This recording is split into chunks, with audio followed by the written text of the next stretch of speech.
Découvrez les archives sonores des sœurs Minocha.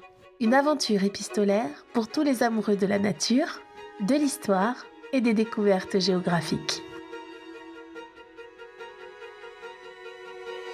Aujourd'hui, dans les archives de Perséphone, rien ne se passe comme prévu. Lila fait des siennes, Eugène panique, Olympe déboule et Perséphone arrive par accident en plein cœur de la Haïti révolutionnaire, face à Toussaint Louverture. Un voyage qui devait être calibré pour Léonard de Vinci et qui devient une leçon d'histoire, de combat et de vérité plus grande que prévu.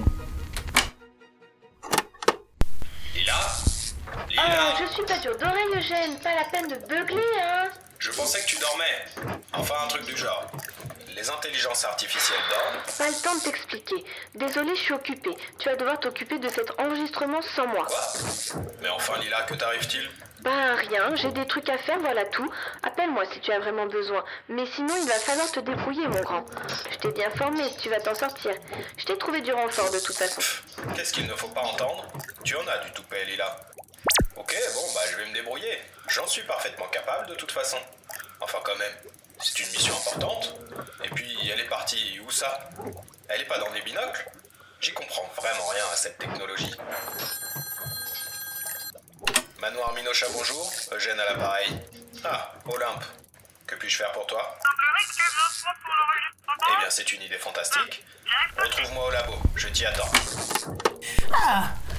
Alors, ça marche comment ce bazar de bric-à-brac ? Non, laisse. Regarde, ça enregistre déjà. Je vais m'en occuper, Olympe. J'ai vu Lila faire ça plusieurs fois. Ce n'est pas bien compliqué, vois-tu. Blablabla. Allez hop, on enregistre. Je suis tellement heureuse de pouvoir entendre cette archive sonore de podcast. Toi, tu as discuté avec Lila. Oui, quel petit génie. J'adore cette idée de podcast. Ouais, pas tellement discrète comme archive. Oh, ne fais pas ton rabat-joie. Les gens vont penser que c'est une histoire, et voilà tout. Si tu le dis. C'est exactement ce que je fais, Eugène. Cessons de bavasser. Qui ma charmante nièce est allée rencontrer dans cette archive ? Enfin, épisode. Toussaint Louverture. Oh, formidable. Lance le phonographe, Eugène. Oui, le phonographe, bien sûr. Lieu, la cabane. Temporalité. Intéressante façon de procéder, je valide. Temporalité, présent relatif. Tu es prête ? Pas du tout. Lila, Perséphone. Lila, c'est juste un petit check-up. Non, c'est absolument pas juste un petit check-up. Mon auto-analyse n'a rien montré d'anormal. Alors, tout est normal. Tu es l'unique intelligence artificielle de catégorie 14 embarquée dans une paire de binocles. Les plus puissants de ce monde ne disposent pas d'une telle technologie. Rien n'est normal. Je vais finir par aller vivre avec un de ces fameux plus puissants si tu continues à m'embêter. Oui, bien sûr. Toi, l'IA anticapitaliste, écolo, féministe, antiraciste et anticolonialiste. À quel grand patron milliardaire souhaites-tu que je t'envoie ? Comme ça, tu pourras calculer des études de marché sur la colonisation de Mars. Ce sera parfait. Ça va, j'ai compris. Mais d'abord, on fait le voyage. Je suis en état pour aller rendre visite à Léonard de Vinci. Ne perdons pas de temps. Quand on rentrera, je te laisserai m'ouvrir la tête si tu en as toujours envie. Tu ne fais que gagner du temps. Et en plus, Lila, tu n'as pas de tête. Enfin, je veux juste te mettre en veille. Nope, ça attendra notre retour. Tu me rends dingue parfois, Lila. Bon, c'est d'accord. Va pour le check-up après notre voyage. Est-ce que tout est prêt de ton côté ? Yep. Ok, je vais me changer et on y va. Je suis prête. Ah, c'est pas trop tôt. Lila, enfin, quelle mouche t'a piqué ? Aucune, c'est parti.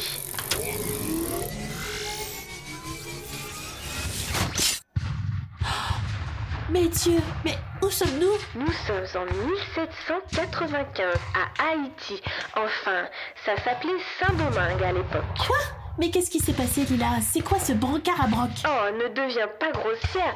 Je ne comprends pas, j'étais bien calibrée pour 1500 à 1000 ans. Je savais que j'aurais dû faire un check-up complet. Tu te rends compte ? On n'est pas du tout prête pour ce voyage imprévu. Oui, c'est bon, c'est le principe de l'imprévu, Perséphone. Lila, tu n'es pas toi-même en ce moment. Que tu le veuilles ou non, on rentre à la cabane pour un sacré check-up. Tu n'es pas ma mère. Non mais je rêve. Bon, on programme le retour. Excusez-moi, mademoiselle. Mais Dieu, Oh, pardonnez-moi. Je ne voulais pas vous effrayer. Qui êtes-vous ? je m'appelle Perséphone, monsieur. Et vous ? Perséphone, dites-vous. Drôle de prénom. Je me présente. Toussaint Louverture. Manque de ton prénom ? Gonflé. Le Toussaint Louverture. Incroyable. Oh, qu'entendez-vous par là ? Est-ce que nous nous connaissons ? Non, comme qui dirait, j'ai entendu parler de vous.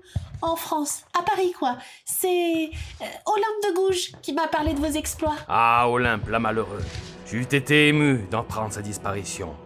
Ils auront fini par la faire taire. Une femme d'exception, pour sûr. Toutes les causes trouvaient résonance en son cœur. Elle aurait été vaincue par l'oppression des plus faibles, par la discrimination sur laquelle tente de se fonder cette nouvelle république. Bah dis donc, c'est un poète celui-là. Chut. Vous savez, dans le fond, c'est le même combat contre cette injustice sociale que je mène ici avec mes frères d'armes. Nous, les Noirs de Saint-Domingue, esclaves à la naissance, nous ne demandons rien de plus que notre liberté, de l'égalité. Nous nous battons pour la fraternité. Balèze le mec. Oh, monsieur l'ouverture, vous êtes sacrément inspirant. Seriez-vous d'accord pour que je vous pose quelques questions sur votre vie? Je m'apprêtais à partir, mais votre fougue, votre hargne, j'ai envie d'en savoir plus. Eh bien, ma foi, oui, avec plaisir. Mais, enfin, excusez-moi si je suis indélicat, mais d'où sortez-vous? Je veux dire, vous semblez appartenir à un autre siècle. Le 16e, si je ne m'abuse. Eh bien, c'est difficile à Elle expliquer. vient du futur. Lila, purée de pommes de terre, je te jure que je vais te déconnecter. Chère Perséphone, vous permettez que je vous appelle par votre prénom? Oui? Ici, à Saint-Domingue, nous pratiquons une magie ancestrale que nous appelons voodoo. J'ai vu dans ma vie bien des choses inexpliquées. L'esprit qui communique avec nous, mortels, par le biais de nos binocles, ne me choque guère. Quant à cette histoire de futur, je veux bien y croire si vous consentez à m'expliquer tout cela. Oh, quelle aventure! Tu archives des enregistrements incroyables, Eugène! Te rends-tu compte de la teneur historique et scientifique d'une archive de ce type? Incroyable! Oui, bien sûr, c'est incroyablement intéressant. Notre cher Percy a inventé quelque chose d'extraordinaire avec cette machine temporelle. On écoute la suite? Eh bien, avec Lila, nous n'archivons pas la totalité des enregistrements de leur voyage. Nous mettons de côté la plupart des passages historiques, les discussions que Percy peut avoir avec les hommes et les femmes de l'histoire. Lila m'a expliqué qu'elle avait un journal de bord, une personne de confiance à qui elle transmettait ses récits. Donc, pour éviter de tout archiver au même endroit, nous n'archivons que le reste du voyage. Tu comprends? Oui, je vois. Ma nièce est une petite futée. Elle ne met pas tous ses œufs dans le même panier. Et franchement, c'est très malin. Avec ces saligots de Cassius qui traînent partout. Enfin, quelle grossièreté! Il y a peut-être des enfants qui nous écoutent. Ah, tu te fais à cette idée de podcast à ce que je vois. Lila avait raison. Je t'ai convaincu. Yeeha! Quoi? C'est donc une machination pour me convaincre que ces archives servent à créer un podcast? Décidément, Lila a vraiment du tout perdu. Ça, oui. Elle en a. Et c'est très bien comme ça. Bon, j'ai excellé dans ma mission. Parfait. Revenons-en à nos moutons. Je trouve cette histoire de vaudou très excitante. Tu crois qu'il en Je reparle? ne sais pas. D'habitude, c'est Lila qui gère le choix des coupes dans l'enregistrement. En même temps, elle participe au voyage. C'est plus simple pour elle. Je te propose d'essayer plusieurs endroits de la piste. Nous verrons bien ce que nous trouverons. Parfait, Eugène. Faisons ça. M'instruire était mon seul but. J'étais affamé de savoir. Vous n'avez donc pas eu d'autre choix que de prendre les armes? L'égalité et la justice, voilà ce qui m'anime. L'Atlantide. Là, arrête-toi, Eugène. Parfait. Mets la play. On dit pas comme ça, Olympe. Comment ça? Laisse tomber, je t'expliquerai plus tard. Allez hop, je mets la play. Monsieur l'ouverture. Je t'ai déjà dit de m'appeler Toussaint. Ah oui, Toussaint, j'ai une question assez étrange à vous poser. Plus étrange qu'une jeune scientifique femme qui vient du futur en compagnie d'un esprit facétieux. Je l'aime vraiment bien ce mec. On a compris, Lila. Oui, vous avez raison. La situation est déjà particulière, disons. Voilà, j'aimerais savoir si vous avez déjà entendu parler du mythe de l'Atlantide. Ah, tu parles de ce mythe d'une cité perdue au fond de l'eau. J'en ai entendu parler. Mais nous ne l'appelons pas comme ça ici. C'est ce que vous cherchez, toi et ton loi. Mon quoi? L'esprit. Tu l'appelles Lila. C'est un loi. Il m'a appelé comment? Lila, reste calme s'il te plaît. Désolée Toussaint, elle n'est pas elle-même. Je ne comprends pas de quoi vous parlez. Je vous ai déjà expliqué que Lila était en fait une technologie du futur. Elle n'est pas vivante, si je puis dire. C'est moi qui l'ai inventée, en quelque sorte. Vous comprenez? Ici, on appelle ce genre d'esprit loi. Elle te guide et t'aide à communiquer. Tu dis qu'elle n'est pas vivante et que tu l'as fabriquée. Et pourtant, elle semble avoir son âme propre et parler d'elle-même. Elle va même à ton encontre parfois. N'est-ce pas là une personne propre? Oui, sans doute. Mais s'il vous plaît, revenons-en à l'Atlantide. Quelle est cette légende haïtienne? Je l'ai entendu enfant. Je ne me souviens plus du tout. C'était il y a bien longtemps. Je vous en prie, essayez de vous souvenir, c'est très important pour moi. Je vais essayer. Ce mythe nous raconte l'histoire d'une civilisation ancienne qui aurait été des hommes-dieux. Il y aurait eu, il y a bien longtemps, une grande civilisation. Des hommes et des femmes exceptionnels auraient peuplé une île dans les Caraïbes. Ils semblaient humains, comme nous, mais auraient été des demi-dieux. D'après les légendes, ceux que tu appelles Atlantes nous auraient surpassés en tout. On raconte qu'ils auraient été forts, grands, et qu'ils auraient disposé d'une longévité hors du commun. Certains d'entre eux auraient pu vivre 250 ans. Eh ben, pour quelqu'un qui ne se souvient pas de l'histoire, on peut dire qu'il ne s'en sort pas trop mal. Ces êtres auraient vécu sur une île créée par eux par Yemoja, la divinité de l'eau. Elle leur aurait fait de nombreux cadeaux. La longévité, bien sûr, mais aussi la grandeur d'esprit, la prospérité et l'abondance. Mais surtout, une source d'énergie inépuisable.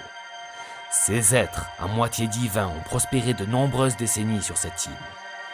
Malheureusement, leur nature humaine a fini par prendre le dessus sur leurs esprits divins. Certains sont devenus imbus d'eux-mêmes, ont eu l'audace de vouloir se confronter aux dieux. Les deux grandes familles qui dirigeaient l'île se sont opposées. Une guerre a suivi, puis un pacte de sang fut scellé. Je ne connais pas la nature de ce pacte, mais cela aurait entraîné leur perte à tous. Yemoja, dans sa divine colère, déçu de sa création, décida d'engloutir l'île tout entière pour les punir. Le mythe était né. Waouh, un pacte de sang? On n'a jamais entendu parler de ça, Percy. Non, effectivement, ce mythe ressemble beaucoup à celui de l'Atlantide, mais je n'ai jamais entendu parler ou lu de référence à deux familles ennemies qui auraient scellé un pacte de sang. C'est vraiment étrange, parce que ma famille... Oh, purée de patates douces. Les Cassius? Tu crois que le mythe parle de vous? Non, c'est impossible, nous ne sommes pas des Atlantes. Mais c'est tout de même troublant. Vous n'avez pas d'autres informations à ce sujet? Non, malheureusement. Qui sont les Cassius? À vrai dire, je ne sais pas vraiment. Une famille ennemie à la mienne depuis plusieurs générations, il semblerait que nous cherchions la même chose, l'Atlantide. Mais pour quelle raison nous sommes ennemis? Alors ça, j'en sais rien du tout. Si seulement ma tante nous avait laissé plus d'informations... Elle n'a pas tort. Tu aurais pu leur laisser plus d'informations. Ou en tout cas, des informations moins cryptiques. Je n'avais pas le choix, Eugène. Et tu sais très bien pourquoi. Je pense que nous avons archivé l'essentiel. Allons à la fin de l'enregistrement pour voir s'il n'y a pas autre chose. Lieu, cabane de Perséphone. Temporalité, le présent relatif. Enfin à la maison. Ça, c'était une sacrée aventure. Tu l'as dit, Buffy. Oh, toi, ça suffit. Je vais te mettre en veille et regarder ce qui se trame dans ta caboche, ma vieille. Tu as dit toi-même que je n'avais pas de tête. Fais pas ta maline, Lila. Tu es super relou en ce moment. Tu fais n'importe quoi pendant les voyages. Tu n'es pas discrète, tu racontes n'importe quoi et en plus tu te trompes de calibrage pour la machine. C'est pas moi, c'est la machine qui fait n'importe quoi. Non et non. Fini les négociations. Je bascule l'enregistrement des archives sur mon ordinateur et je te mets en veille. Écoute, Percy, je ne pense pas que ce soit nécessaire. Ah, mais enfin, qu'est-ce qui te prend? Tu n'as jamais eu ce comportement. Allez. Voilà. Bon, maintenant au boulot. Note d'archive, passage en mode veille de Lila, initiation du protocole d'hibernation mémoire. C'est bon. Vidage de cache temporaire enclenché. Je vais maintenant exécuter une vérification des registres et des processus actifs. Aucune anomalie critique détectée. Maintenant, inspection des hyperparamètres du modèle neuronal. Bon, la tendance des interférences est stable, pas de déviation hors seuil. Je vais aussi vérifier l'intégrité des pondérations. Oh, pitié, faites que ça s'arrête. J'adore ma nièce, mais son charabia scientifique, quelle horreur. Je suis d'accord avec toi, Olympe. Avance rapide. Ni de vanishing gradient. Bon, tout semble en ordre, c'est vraiment trop bizarre.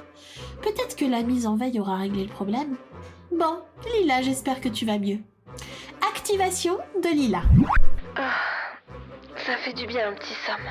Tu vas bien, Lila? Yep, ça roule ma poule et toi? Ça roule?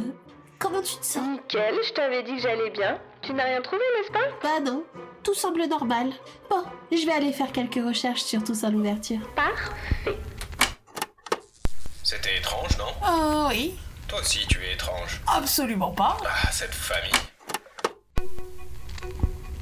Entre une Lila capricieuse, une machine temporelle qui déraille et un mythe de l'Atlantide revisité par un héros de la Révolution haïtienne, Perséphone repart avec plus de questions que de réponses. Et maintenant que Lila s'est mystérieusement remise comme si de rien n'était, un doute s'installe. Qu'est-ce qui cloche vraiment dans cette IA? La prochaine archive pourrait bien dévoiler ce que Lila cache. Ou ce que la machine refuse encore de dire. Ce que vous venez d'écouter, ce n'est qu'un fragment. Les lettres Minocha, ce sont aussi de véritables courriers, envoyés chaque mois sur papier, scellés et livrés dans votre boîte aux lettres. Pour plonger plus profondément dans les aventures des sœurs Minocha, rendez-vous sur minocha.fr.